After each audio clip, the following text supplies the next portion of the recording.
네, 8호 태풍 프란시스코가 조금 전 밤 9시에 소멸됐습니다. 네, YTN 뉴스 특보로 지금 현재 상황 전해드리겠습니다. 다행히 우려했던 만큼의 큰 피해를 주지 않고 예상보다 빨리 지나간 것으로 보입니다. 네, 이제 긴장을 좀 풀어도 되는 건지, 그리고 피해가 우려됐던 지역의 날씨는 어떻게 달라지는지 이 취재 기자와 함께 좀 짚어보겠습니다. 기상팀 김진두 기자 나와 있습니다. 어서 오십시오. 네. 자, 태풍이 예상했던 것보다 상당히 빨리 소멸됐다는 소식이 전해졌습니다. 어떻게 된 건가요? 좀 다행이었습니다. 생각 밖으로는 좀 강한 태풍으로 발달하면서 이동을 하다가 첫 번째는 일본 규슈에 상륙한 게 컸습니다.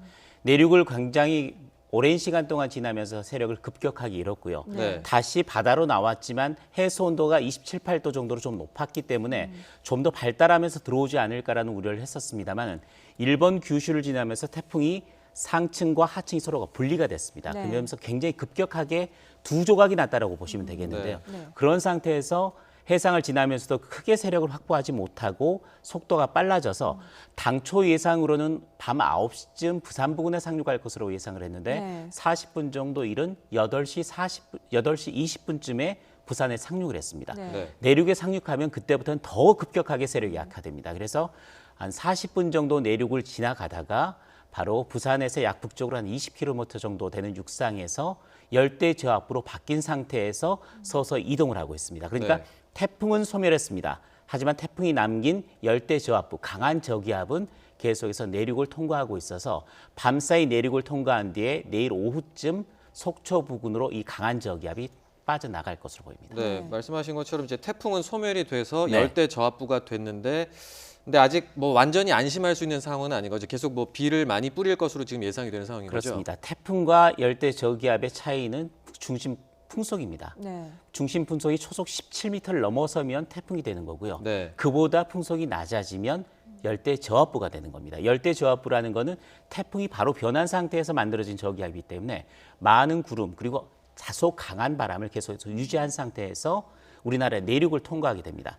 지난달 태풍 다나스를 떠올려 보면요. 네. 굉장히 약한 저기압이었습니다. 그 저기압이 우리나라에 상륙하지도 못하고 소멸했었습니다. 그런데 그게 남긴 열대 저압부가 내륙을 통과하면서 남부지방과 영동지방에는 오전까지 그리고 오후 늦게까지도 비바람이 계속 쳤거든요. 네. 그런 것처럼 이번도 마찬가지입니다. 태풍은 소멸했지만 열대 저압부가 남아있고 그 열대 저압부가 낮 동안 대구를 통과하고 영호를 지나서 속초까지 지나가기 때문에 완전히 안심할 수 있는 상황은 아닙니다. 네. 돌풍 대비를 하셔야 되겠고요. 네. 이번 태풍은 앞자리에 비구름을 만들어놨습니다. 그리고 동풍 효과가 가세하는 영동과 동해안 지방 쪽으로는 계속해서 많은 비를 쏟아볼 수가 있기 때문에 네. 경계를 늦추지는 말아야 될 것으로 보입니다. 네. 네. 태풍은 좀 빨리 와서 빨리 힘을 잃었고 네. 대신에 태풍만큼은 아니지만 그래도 평소보다는 비교적 강한 비바람이 몰아칠 것으로 예상을 할 수가 있겠네요. 그렇습니다. 밤사이에 가장 긴장해야 되는 지역들 좀 꼽아주시죠. 지금 가장 강한 비가 내리고 있는 지역은 경북 동해안 쪽입니다. 경북 그 동해안 지역에는 쪽. 시간당 네. 20-30mm 정도의 강한 비가 내리고 있고요. 네. 초속 15에서 20m 정도의 돌풍도 동반하고 있습니다. 이 지역들은 계속해서 더 북쪽으로 올라갈 겁니다. 앞으로 예상되는 더 위험한 지역은 영동 지방입니다.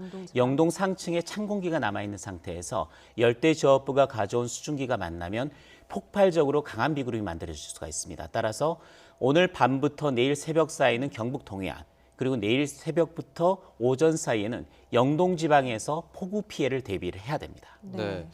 그 아까 말씀해 주신 그 15에서 20m 정도의 초속, 풍속이 그 정도 된다고 말씀하셨는데 이게 어느 정도로 좀 강한 바람이라고 볼 수 있을까요? 보통 초속 20m 정도가 되면 사람들이 건장한 성인도 좀 걷기 어려운 정도의 네. 바람이고요.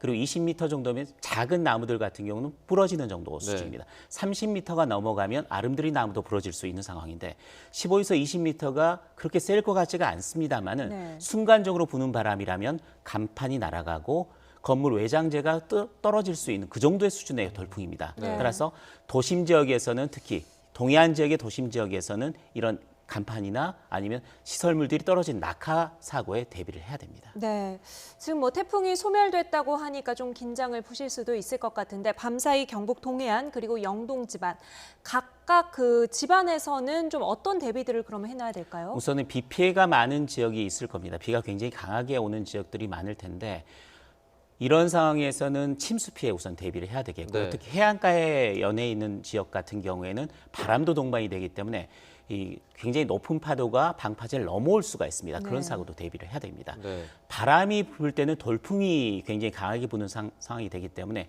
문 같은 걸 최대한 그 구멍이 없도록 막아주셔야 되겠고요. 네. 특히 창문이 깨지는 사고는 대부분 창틀이 흔들려서 납니다. 그러니까 그 창문에 신문지를 붙이거나 아니면 십자로 테이프를 붙이는 것보다는 창틀이 흔들리지 않도록 최대한 고정시켜주고 네. 흔들리지 않을 수 있도록 여러 가지 흔들리는 곳이 있다면 그런데 뭔가 고정 장치를 해서 창문이 흔들리지 않도록 하는 게 우선입니다. 네, 네. 그 창문 틀에 뭐 우유곽 같은 걸 이렇게 그렇죠. 끼워 놓으라고 그렇습니다. 그런 리포트를 저희가 보내드렸었는데 그 지금 일단 프란시스코 8호 태풍은 이제 좀 약하게 생각보다 약하게 그렇습니다. 지나가고 있지만 이제 9호 태풍이 또 좀 어떻게 될지 좀 지켜봐야 되는 상황인 거죠. 앞 전망이 어떻습니까? 그렇습니다. 9호 태풍에 이어서 10호 태풍까지 발생했습니다. 그런데 현재 9호 태풍과 10호 태풍 모두 프란시스코보다는 훨씬 강력하게 발달하는 슈퍼급 태풍이 될 가능성이 높습니다. 네. 그래픽을 준비했는데 잠깐 좀 보실까요? 네. 현재 9호 태풍과 10호 태풍이 모두 필리핀 근처, 그러니까 먼 남해상 쪽에 지금 발생을 했는데요.